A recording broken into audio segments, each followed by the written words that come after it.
Candidat numéro 28. Alors, on va commencer par jeter un coup d'œil général sur ta copie pour voir au niveau de la présentation un petit peu ce qui est bien et ce qui peut être amélioré. Au niveau de l'écriture, c'est pas irréprochable, mais j'ai l'impression que c'est lisible. Donc c'est le principal. Euh, Vraiment, ce sur quoi il faut faire attention, c'est faire en sorte qu'il n'y ait pas de chiffre sur lequel j'ai un doute. Donc par exemple, ici, il faut vraiment faire attention. C'est limite. Ici, tu t'es trompé, tu l'as rayé proprement, c'est très bien. Peut-être est-ce que tu pourrais utiliser ta règle, ça sera encore plus propre. On va regarder ça en détail maintenant. Donc en tout cas, la copie est globalement bien présentée, tu as bien séparé les exercices, tu laisses un petit peu d'espace entre chaque question, donc ça fait une bonne première impression quand on regarde ta copie. Premier exercice, on sait que PA ça fait 0,7 m, donc QC ça fait aussi 0,7 m, car elles sont parallèles. Attention, ici c'est pas le bon argument. Le bon argument ici, il fallait dire que c'était deux côtés opposés dans un rectangle. Et donc dans un rectangle, les côtés opposés sont égaux. Donc c'est ça qu'il fallait utiliser. Donc on fait la soustraction. QK ça fait PA moins KC. Donc ça fait 0,09 m. Très bien. Tu as pensé à me mettre l'unité, ça c'est bien. Tu fais la soustraction. Les feux de croisement sont bien réglés. Parfait. Très bien pour cette première question. Tu sautes la deuxième question. Là c'est un petit peu dommage. Dans cette deuxième question, on te demandait en gros de calculer la distance AS. C'était pas facile d'arriver jusqu'au bout, mais je pense vraiment que tu aurais été capable de faire le début d'une démarche. Peut-être même si tu partais dans une mauvaise direction. Ici, tu avais plein de possibilités. Alors, tu avais des triangles rectangles un peu partout. Tu aurais pu me faire un Pythagore, par exemple. Ou tu avais des droites parallèles, donc tu pouvais me faire un théorème de Thalès. Par exemple, ici, tu as un très grand triangle avec un petit triangle ici, ça te faisait, et deux droites parallèles, ça te faisait un théorème de Thalès. Donc à mon avis, ici, tu avais la possibilité, l'opportunité de montrer ce que tu savais faire.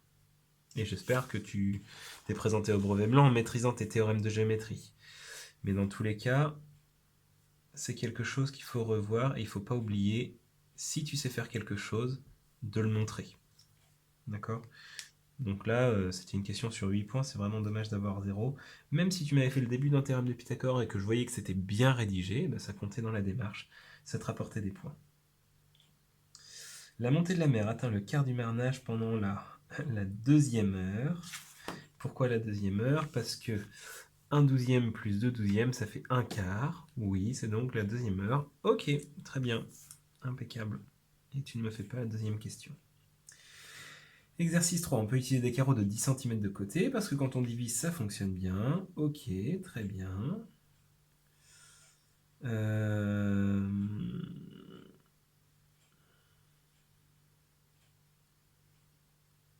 Les trois lignes après, elles servent à rien en fait.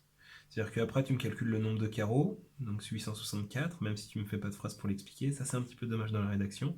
Mais bon, tu me calcules le nombre de carreaux. Ensuite, tu divises l'air. Alors, sauf que là, de nouveau, tu n'as pas écrit le calcul qui t'a permis d'obtenir l'air, et tu m'écris pas que c'est l'air. Et ensuite, tu divises l'air total par le nombre de carreaux. Donc, tu vas obtenir l'air pour un carreau. Effectivement, 10 fois 10, 10 fois 10, ça nous donne 100 cm². Mais ces trois lignes ici ne te rajoutent rien. Donc tu m'as bien fait pour 10 cm. Par contre, j'avais posé trois questions dans cet exercice. En fait, c'était est-ce que ça marche pour 10 ? Est-ce que ça marche pour 14 ? Est-ce que ça marche pour 18 ? Et donc tu ne m'as pas répondu complètement ici. Donc je te mets 2 points sur les 4 puisque tu m'as fait le premier essai, mais il te manque les deux autres essais. Deuxième question, tu m'as rayé ça, donc normalement je ne devrais pas le prendre en compte. Je vais quand même le lire pour voir si tu aurais pu récupérer des points sans le rayer. Donc les droites. Quand je te disais de faire attention à l'écriture, ici par exemple, ce mot-là, j'arrive pas à le lire. Avec le contexte, je comprends que c'est les tailles disponibles, mais c'est vraiment pas lisible. Donc les tailles possibles de carreaux, comprises entre 10 et 20, sont... Alors, pour 11 cm, ça donne des nombres à virgule, ça marche pas. Par contre, attention, ce ne sont pas des centimètres. En fait, je suis pas sûr que tu aies si bien compris que ça, ta première question. 12 cm ça aurait marché, 13 cm ça n'aurait pas marché, 15 ça aurait marché. Je vais te mettre un point ici pour t'être mis dans cette logique de faire un test systématique, de bien les avoir organisés. Par contre, cette réponse me porte à penser que peut-être qu'ici, tes divisions, tu n'as pas bien compris ce que tu faisais en fait. Donc en fait, quelle était la logique ici? Tu savais que la largeur, c'était 240. Est-ce qu'on va pouvoir compléter ces 240 cm en utilisant des carreaux de 10 cm? Eh bien, on regarde. Si jamais les 240 cm, on peut les diviser par paquet de 10, ça marchera. Donc là, tu fais la division, tu tombes sur 24 paquets de 10. Donc ça veut dire que si tu mets 24 carreaux, tu arriveras à 240. Donc ça fonctionne, puisque ici, tu obtiens un nombre entier. Et ici, pour la longueur, ça marche aussi, puisque tu obtiens un nombre entier. Si jamais tu avais obtenu un nombre à virgule, par exemple 36,2, il aurait fallu que tu mettes 36 carreaux, et le dernier, que tu le coupes et que tu en prennes juste un petit morceau. Et ça, c'était pas autorisé dans l'énoncé. Donc en fait, c'est le fait qu'on obtienne deux nombres entiers ici qui fait que pour 10 cm de côté, c'est possible. Exercice 4, c'est le programme qui est la bonne. Alors tu me donnes pas la lettre du programme, c'est le programme A ou c'est le programme B? C'était ça la question en fait. Donc l'exercice 4, tu ne réponds pas à la première question. Enfin si tu réponds, mais c'est pas la bonne réponse. Donc tu me sautes la deuxième question. Il faut insérer cette instruction après avancer de 55 dans le programme A. Ici, tu m'as écrit que c'est le programme A. Donc là, en fait, je pense que tu as oublié l'information la plus importante. Donc je vais quand même te mettre le point pour trouver la bonne lettre ici. Par contre, il me manque la justification. Donc, après avancer de 55, oui, c'est la bonne réponse. Alors, on enchaîne. Pendant tout le mois de juillet, si on arrose le gazon, d'où est-ce qu'il sort ce nombre? 297 600 litres auront été consommés. Alors là, quand je lis, je comprends pas comment est-ce que tu arrives à ce résultat. Mais bon, je vais continuer à lire. Soit 297,6 mètres cubes. Dans 24 heures, il y a 1440 minutes. Donc 24 heures x 31, ça fait 744 heures. Alors attention ici à l'écriture de T4 et de TH, ça devient très confus. Dans le mois de juillet, qui compte 31 jours, donc tu me comptes le nombre de minutes dans le mois de juillet, ok. Il y a 0,4 m3 d'eau par heure, donc 400 litres en une heure, 400 litres x 24, ça fait ça, et x 31, ça fait ça. Ok. Il y a deux erreurs. La première, c'est que, attention, tu me calcules pour 24 heures, alors qu'en fait, on n'arrose pas 24 heures sur 24, on arrose juste une demi-heure par jour. Donc, c'est-à-dire le nombre de minutes que tu calcules ici, il est beaucoup trop grand. C'est-à-dire ici, tu es 48 fois trop grand. D'accord? Donc là, ton erreur, c'est que tu prends quelque chose qui est 48 fois trop grand. Et ensuite, tu calcules 0,4 m3 d'eau par heure. Et là, tu oublies dans l'énoncé qu'on te dit que ça, c'est pour un seul arroseur. Hors des arroseurs, il y en a 4 par circuit, il y a 12 circuits. Donc ça veut dire qu'en tout, il y a 48 arroseurs. Donc ça veut dire qu'en fait là, ici, tu fais une erreur parce que tu es 48 fois trop petit. Tu as oublié de faire la multiplication par 48. Et ce qui est assez incroyable, c'est que tes deux erreurs, elles se compensent. Donc tu as un coup de chance monstrueux. Tu arrives sur la bonne réponse avec deux erreurs dans ton raisonnement. Donc l'avantage, c'est que tu as la bonne réponse. L'inconvénient, c'est qu'on a vu en cours que c'était pas la réponse qui comptait, c'était la démarche. Et là, ta démarche, elle est fausse. Donc ce qui veut dire que tu n'as pas les points sur cet exercice. Alors ça ne veut pas dire que tu n'as aucun point, puisque tu as fait un certain nombre de raisonnements. Donc je vais te mettre la moitié des points, puisqu'il y a des choses très positives. Mais tu ne peux pas avoir l'autre moitié, puisqu'il y a deux erreurs. Et ici, quand même, tu tournes un petit peu en rond dans ta logique. Regarde, tu fais une première multiplication par 31. Ça t'amène à 744. 744, ensuite, tu le convertis en minutes. Et est-ce que tu te sers de ces deux résultats, 744 et 44 000 et quelques? Eh bien non, dans la suite, ça ne te sert pas du tout. Donc en fait, si tu n'avais pas fait ces trois lignes, ça serait revenu exactement le même. Vu que tu fais de nouveau ta multiplication par 31 ici. Donc là, tu es un petit peu zigzagué dans ton raisonnement et surtout, tu as loupé deux points essentiels. La fréquence cardiaque au départ de sa course est d'environ 51 battements par minute. Oui, le maximum, c'est 160 battements par minute. Oui. Là, ça te fait tous les points sur ces deux premières questions. Donc c'est très bien, très rentable. La durée de sa course est 53 minutes. Ok, tu fais la soustraction, c'est très bien. Et tu me le convertis en heures, c'était pas demandé, mais ça te servira pour la question suivante. V égale D sur T, tu me fais l'opération, tu trouves 12,5 km. Parfait. Kilomètres par heure, pardon. Ensuite, la durée de la période pendant laquelle Chris a fourni un effort soutenu au cours de sa course est d'environ 53 minutes. Ça veut dire tout le temps, en fait. Eh bien, non.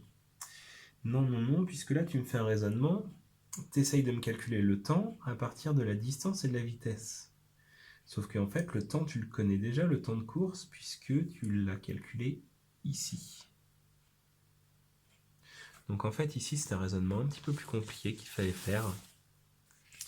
Donc la question, c'était quand est-ce qu'il a fait un effort soutenu? Donc il fallait regarder dans le tableau. Soutenu, c'était entre 70 et 85.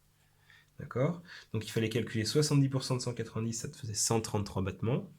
Et 85%, ça te faisait 161,5 battements. Donc c'est-à-dire qu'un effort soutenu, c'était entre 133 et 161,5. Ça, c'était la première moitié du raisonnement. La deuxième moitié, il fallait donc repérer sur le graphique entre 133 et 161,5. Donc on le repère ici, tu vois, c'est la petite bande que j'ai coloriée en rouge. Et donc on voit qu'au début, il n'est pas dans cette zone rouge. Et en fait, il arrive dans cette zone rouge à partir de la 8e minute. Et il y reste jusqu'à la 41e minute. Donc en fait, la période qui nous intéressait, c'était uniquement celle-là. Et donc elle durait 33 minutes. Donc c'était ça le raisonnement que j'attendais. Donc là, tu t'es trompé. C'est pas grave, ça arrive.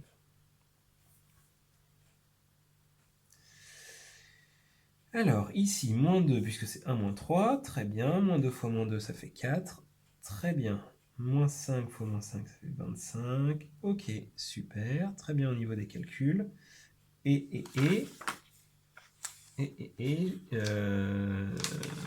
Là, tu vois, tu n'as pas numéroté ta copie. Et je ne sais pas s'il manque une feuille ou si c'est la fin. Parce que tu n'as pas réussi et que ça tombe pile poil en bas d'une feuille. Visiblement, j'ai pas d'autres feuilles à toi qui traînent. Donc j'imagine que tu n'as pas rendu de deuxième feuille. Si jamais tu en as rendu une deuxième, eh ben, je ne peux pas la corriger. Et je ne vais pas la rechercher pendant 15 ans parce que tu ne m'as pas numéroté tes copies. Donc pense le jour du brevet à bien numéroter tes feuilles, tes pages, histoire d'être sûr que le correcteur ne va pas te perdre une feuille. Alors ensuite, les 10 points de présentation et de qualité de la langue. C'est plutôt bien tout ce que tu m'as fait. Ici, j'aurais bien aimé que tu me fasses le raisonnement un petit peu dans l'autre sens, c'est-à-dire que la phrase de conclusion, elle arrive à la fin. Là, tu me fais d'abord la phrase de conclusion, j'ai pris tout un moment à me dire mais d'où est-ce qu'il sort ce nombre? Alors qu'en fait, il venait de la fin. Donc c'est pas très logique dans ton ordre chronologique. Sinon, tout le reste, c'est très bien. À chaque fois, tu penses à bien m'écrire, quasiment à chaque fois, tu penses à bien m'écrire les unités. Tu me fais des phrases.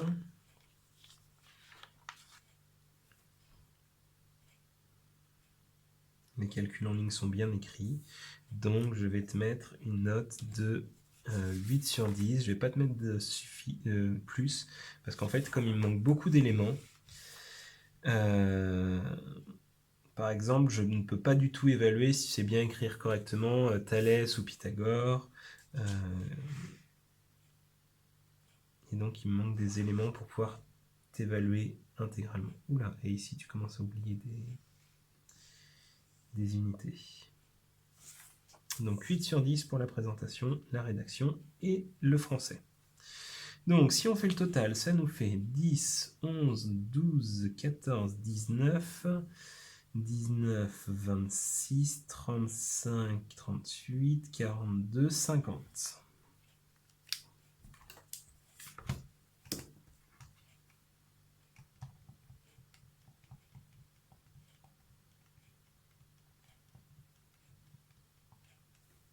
C'est ça. Pile poil la moyenne, ça veut dire qu'il ne faut vraiment pas faire en dessous le jour du brevet.